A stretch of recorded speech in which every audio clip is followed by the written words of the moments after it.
السلام علیکم ورحمۃ اللہ وبرکاتہ۔ زبیدہ اپنی بیٹی کو دلہن کے جوڑے میں دیکھ کر خوش ہونے کے بجائے زاروں قطار رو رہی تھی۔ آج اس کی رخصتی تھی، لیکن گھر میں کوئی مہمان نہیں آیا تھا۔ چاروں طرف عجیب سی ویرانی تھی۔ اچانک دروازے پر زوردار دستک ہوئی۔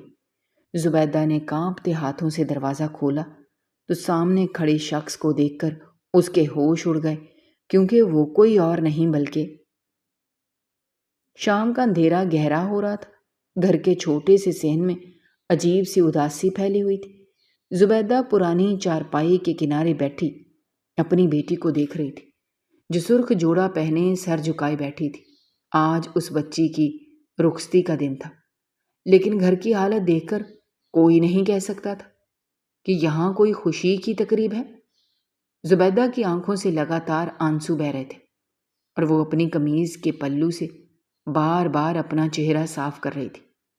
بیٹی نے جب ماں کو اس طرح روتے دیکھا، وہ اپنی جگہ سے اٹھی اور ماں کے قدموں کے پاس زمین پر بیٹھ گئی۔ بیٹی نے ماں کے دونوں ہاتھ اپنے ہاتھوں میں لیے اور بھرائی ہوئی آواز میں کہا، ماں، خدا کے لیے اب رونا بند کر دیں۔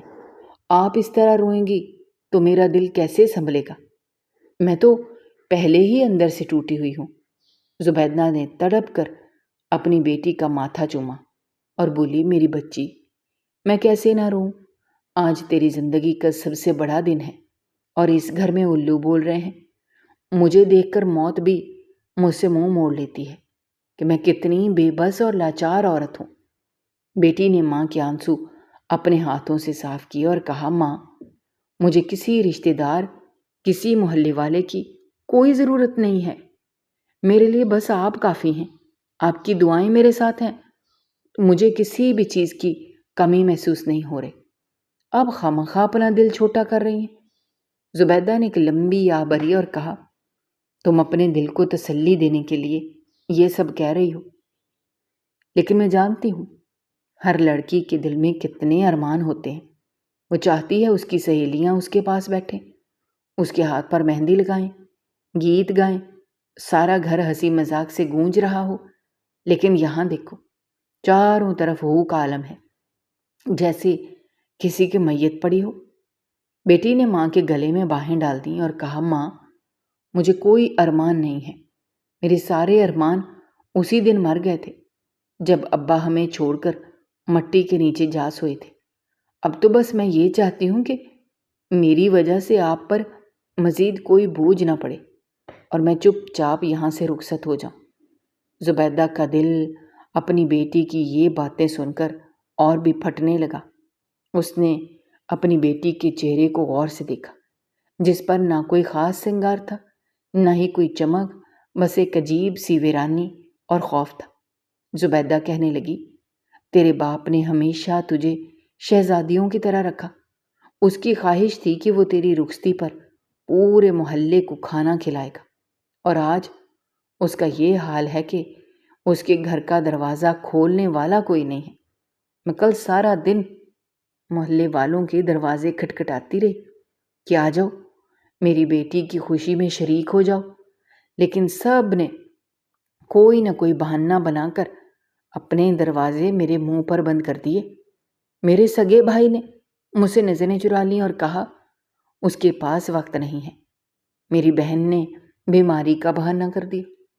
یہ سب لوگ کتنے ظالم ہیں جو ایک یتیم بچی کے سر پر ہاتھ رکھنے کو تیار نہیں ہیں۔ بیٹی نے ماں کو چپ کروانے کی کوشش کی اور کہا، ماں، دنیا والے ایسے ہی ہوتے ہیں، جب انسان کے پاس کچھ نہ ہو تو سائے بھی ساتھ چھوڑ جاتے ہیں۔ آپ ان لوگوں کو کیوں یاد کر کے اپنا خون جلا رہی ہیں؟ میں آپ کے سامنے بیٹھی ہوں، آپ مجھے دیکھیں، مجھ سے باتیں کریں۔ جب تک میں یہاں ہوں مجھے اپنے سینے سے لگا کر رکھیں۔ زبیدہ نے بیٹی کو سینے سے لگا لی، لیکن اس کے اندر کا دکھ کم ہونے کا نام نہیں لے رہا تھا۔ وہ سوچ رہی تھی کہ غربت انسان کو کتنا بے وقت کر دیتی ہے کہ خون کے رشتے بھی پانی بن جاتے ہیں۔ گھر کے باہر گلی میں کتوں کے بھونکنے کی آوازیں آ رہی تھیں، جو اس بات کا ثبوت تھا کہ گلی میں کوئی چہل پہل نہیں ہے اور لوگ اپنے گھروں میں